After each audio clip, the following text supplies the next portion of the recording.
Hi, this is Audrey, and today I'm going to be showing you my Passion Time project, which is can humans read animals' emotional states, and if so, how? I'm going to be showing you my website and all these other things and all the information that I found. And if you're wondering, I guess the animals that I picked are cats, dogs, betta fish, and bunnies. And I also have a bibliography to show you. Okay, so this is the introduction. Hi, and welcome to my Passion Time Project website. My Passion Time project is about reading your pets. So when you want to know how your pet feels like, or if they're doing something weird, and you want to know if it's normal, then you're on the right website to find your information. Here you will learn about cats, dogs, betta fish, and bunnies. You can learn what the animals do when they are sick, happy, and all sorts of emotions. I hope you enjoy this website and find the information you need. So first off, we're going to be starting with cats.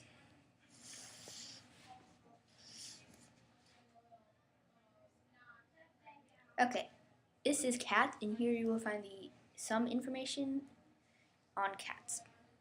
So, what cats do when they are scared? So they usually run away, hide under beds and places like that. They might be angry, which includes spitting, hissing, growling, swatting, biting, scratching, puffing its fur and tail, arching back, swishing tail, and flattening the ears. Freezing in place often, like it's freezing in place and doesn't know what to do, and refuses to use the litter box. What cats do when they feel normal? They usually sit calmly, lie down, eyes half closed, pupils narrowed, tail mostly still, ears forward and purring. So it's just like a normal cat. Nothing's wrong with it, and it feels happy and good. What cats do when they feel playful? Ears forward, tail up, whiskers forward, and pupils somewhat large. Playing is a hunting behavior for your cat, so your cat may stalk its prey like a mouse, like a toy mouse or stuff like that, a housemate or you. Then crouch on its rear end slightly raised. A little wiggle of the butt, then pounce. Your cat will grab its prey, bite it, wrestle it to the floor, and kick it with its hind feet. Her toy will now be dead. What cats do when they feel irritated? Pupils may become large, ears turn back and tail twitching or waving. Your cat may growl or put its teeth on you as a warning to stop. Intense play can quickly turn into overstimulation in some cats, resulting in biting and scratching you. What cats do when they feel nervous or anxious?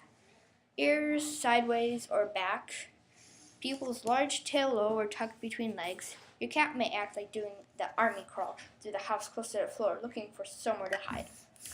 What cats do when they feel frightened or startled? Think of a Halloween cat.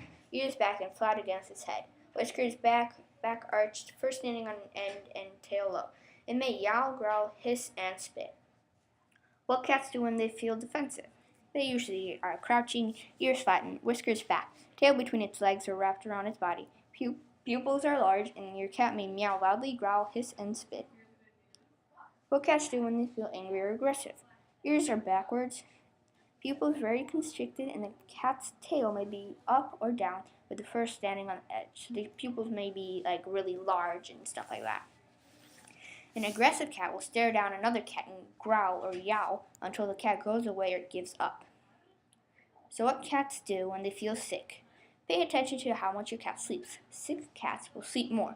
If your cat doesn't have other signs of illness such as vomiting, diarrhea, loss of appetite, or obvious swelling, then keep him or her under observation. If symptoms develop, get him or her checked by a vet. If your cat isn't showing other symptoms, monitor him or her for 24 hours.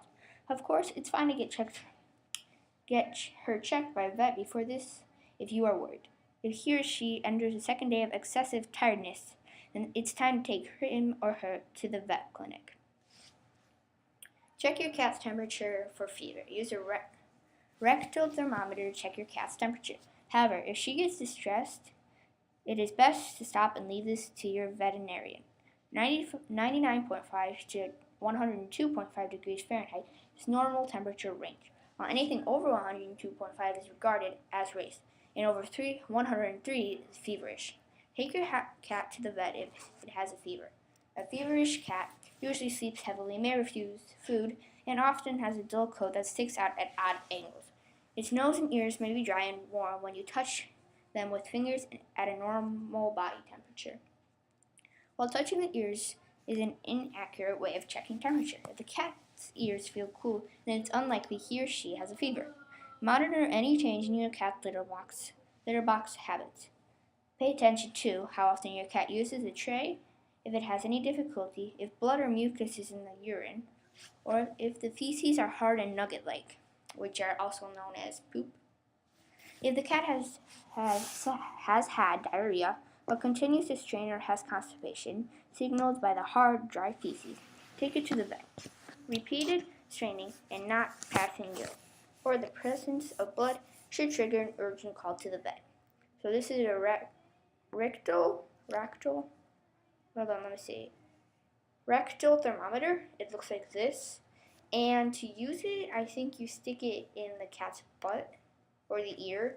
I'm not exactly sure. You can go online and try to figure it out. And this is the little tails. So when the cat's tail is down and puffed up, it's scared.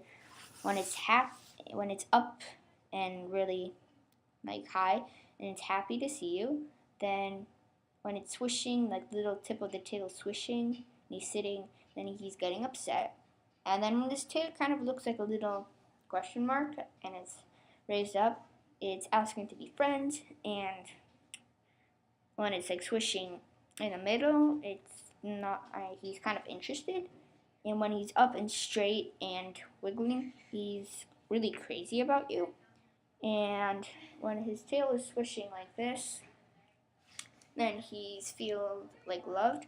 And when it's down, between the legs, then he's worried.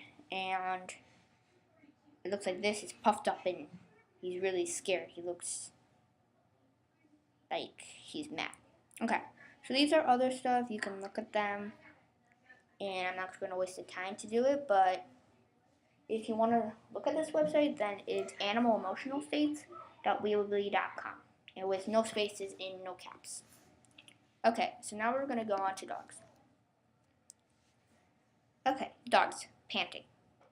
So dogs usually pant because dogs sweat through their pads on their feet, so most of their body heat is expelled through their mouth when they pant. It's what they do when their body temperature starts to rise. Dogs also pant to deal with pain. Dog barking. In nature, dogs bark to raise an alarm at the first sign of possible danger or to show of a new arrival to the pack. Barking is an important part to the canine communication. Dog chewing. Just as a child growing up, your dog will want to chew on toys and other objects to relieve the pain of a new set of teeth coming in. If your dog is full grown, you may also come home to find your couch cushions or favorite pair of shoes ripped to shreds, but it is not that they enjoy the taste. Your dog could be feeling signs of separation anxiety or anxiety in general, and we'll talk about separation anxiety in just a bit. So digging. Digging is an instinctual activity which is deep inside a dog's DNA. It is especially strong in a terrier breed. Dogs in natural packs will dig to hide food or uncover food such as small rodents. A den dug in the cool earth can also provide shelter from the heat. Dog biting. A dog will bite a person as a way of communicating their feeling at a certain time. A dog can be reacting in aggression, fear, or nervousness. Separation anxiety. So dogs live and travel in packs, so it's natural for them to feel anxious when they are separated from their pack mates. Try taking your dog on a nice long walk before leaving it alone in the house. Leaving the dog in resting mode can calm its anxiety. Happy. When a dog is happy, his whole body looks soft, and when a happy dog wags his tail, the tail wags his whole body. He has relaxed ears, a soft pant, eyes are soft, everything about him says, I'm cool, I'm good, everything's fine. Sad. When some dogs are extremely sad, they lose interest in food and often lose weight. Alternatively, there are dogs that seem to use food as a kind of comfort when they are depressed and want to eat more, leading to weight gain. Dogs sleep a lot. That's old news. So typically, this happens when their owners are gone. If you leave your dog for a long time, say for work or school, and the dog continues to sleep after you get home, barely reacting to you coming home, something is probably wrong. If your dog suddenly loses interest in playing, going for walks, and other things that would normally excite it, take note. Dogs who become less active, slow down, or seem to lose purpose may be suffering from dog depression. Okay, 10 signs that your dog might be sick. Number 1, bad breath or drooling. Number 2, excessive drinking or urination. Number 3, appetite change associated with weight loss or gain. 4, change in activity level, so lack of interest in doing things they once did. 5, stiffness or difficulty in rising or climbing stairs. 6, sleeping more than normal, or other behavior attitude changes. 7, coughing, sneezing, excessive panting, or harsh breathing. Excuse me. 8, dry or itchy skin, sores, lumps, or shaking of the head. 9, frequent digestive upsets. And 10, dry or red or cloudy eyes. Okay, so that was the dog page. Now we're going to go to the betta fish. Betta fish. Here you'll find your information on betta fish. So, 7 ways to tell if your betta fish is sick. Number 1, watch out for faded coloring. When a betta fish gets sick, its coloring may look faded out. The fish may even lose its color altogether. Number 2, keep an eye on your betta fish fins. In a healthy betta fish, its fins will be whole. An unhealthy betta fish may develop holes or rips in its fins. Another unhealthy sign is if your betta fish's fin appears clamped down to the body. That is, they aren't fanned out properly. Like, this is fanned out, this looks really fanned out, but if it's like clamped to the body, which is the body here, then it's not that good. Number 3, if your betta fish is sick, its activity level will go down. It won't be its normal active self. Its movements will slow down some. Another sign of sickness is your fish hiding at the bottom of the tank more often than usual, or than normal. Okay, number 4, watch your betta fish's eating habits. With some sickness, your fish may stop eating altogether. If your betta fish appears uninterested in food, it could be sick. Number 5, check for spots. Look for small white spots, especially around the head and mouth. This symptom could be a sign of certain type of parasite called itch, I don't exactly know, or I'm sorry if I'm pronouncing it wrong, but it's something like that. Okay, number 6, look for breathing problems. It may sound funny to check a fish for breathing problems, but however, if your betta fish is constantly at the top of the tank trying to get more air, that is a likely sign of a problem. 7, watch your betta fish to rub or scratch. If your betta fish is trying to rub against the side of the tank, that could be a sign of a problem. Similarly, if your betta fish is trying to scratch on plants or objects in the tank, it also may be sick. Signs of good health in a betta fish. Bright coloration, has good color/brightness. Swimming actively and easily. He swims often and doesn't have a hard time doing it. Building a bubble nest. He is building a bubble nest for his babies. And we'll talk about bubble nest if you don't know. We'll talk about it in just a minute. Strong appetite. He eats a lot and isn't skinny. Greeting human at the glass. He greets you at the glass happily. Full fin with no rips or tears. There are no rips or tears in his fin. Good body shape. There are no bumps, bloating, or missing scales on his body. Smooth, clean gills. Clean and smooth gills. Dark and clear eyes. No redness in them or nothing wrong with them. Like no cloudy like dogs or anything like that. Signs of poor health in a betta fish. Dull coloration or gray color. Doesn't have bright colors, just gray and dull colors. Sluggishness. Not active as much as a healthy betta fish would be. Loss of appetite. Disinterest in food. Not that interested in food and wouldn't eat it that often. Clamped fin, torn, shredded, or missing fins. Fins don't look so good and has tears and shredded or ripped. Bloating. He is constipated under his head. That is under his head as a big bump that looks almost like a balloon. So if he's bloated, then he has like a ginormous like balloon type thing on the back of the bottom of his head. Weight loss. He's skinny and not that good looking. Bumps. He has bumps on his skin. Missing scale. He is missing some scales. Open wounds. He has wounds in himself. Red streaks. He has red streaks on himself. Red or swollen gills. Gills don't look so good. So what is a bubble nest exactly? So you may have noticed when looking at a male bettas in the fish store that there is a cluster of tiny bubbles around the rim of the container. You may have even seen your own betta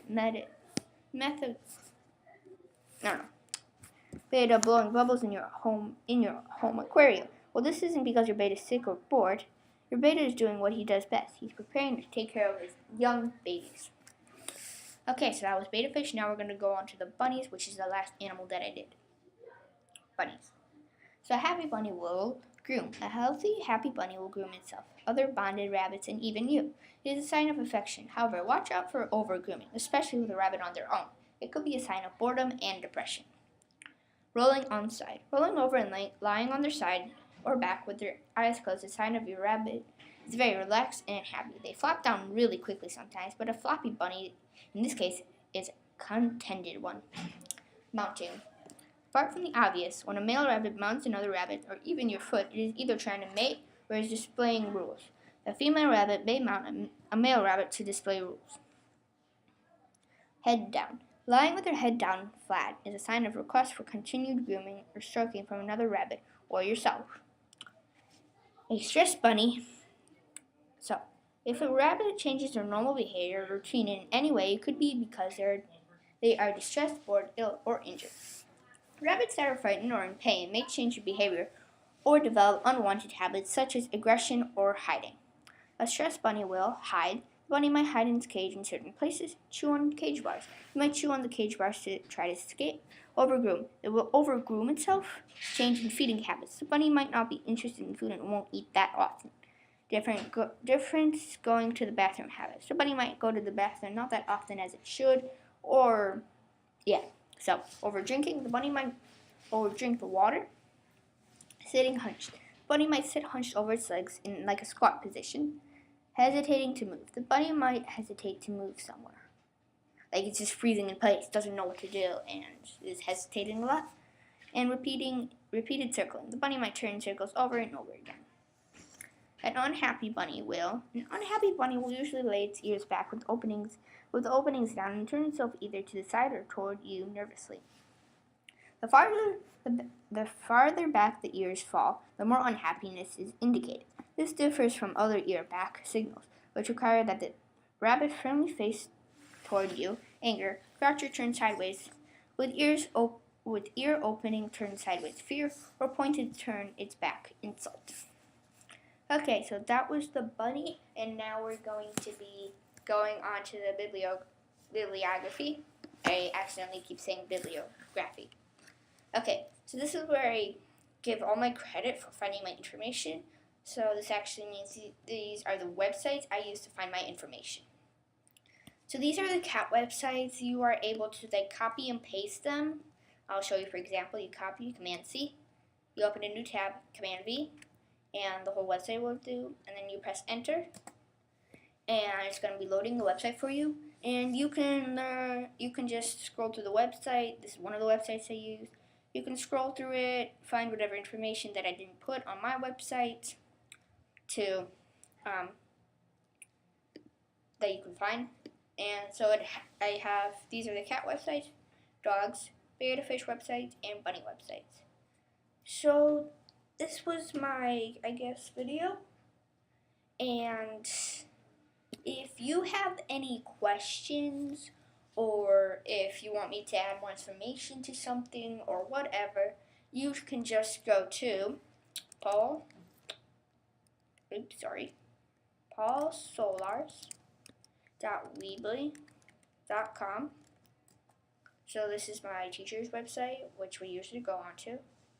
And you can go to present. I'm sorry, this is loading forever. Okay, present, and we're going to do passion time.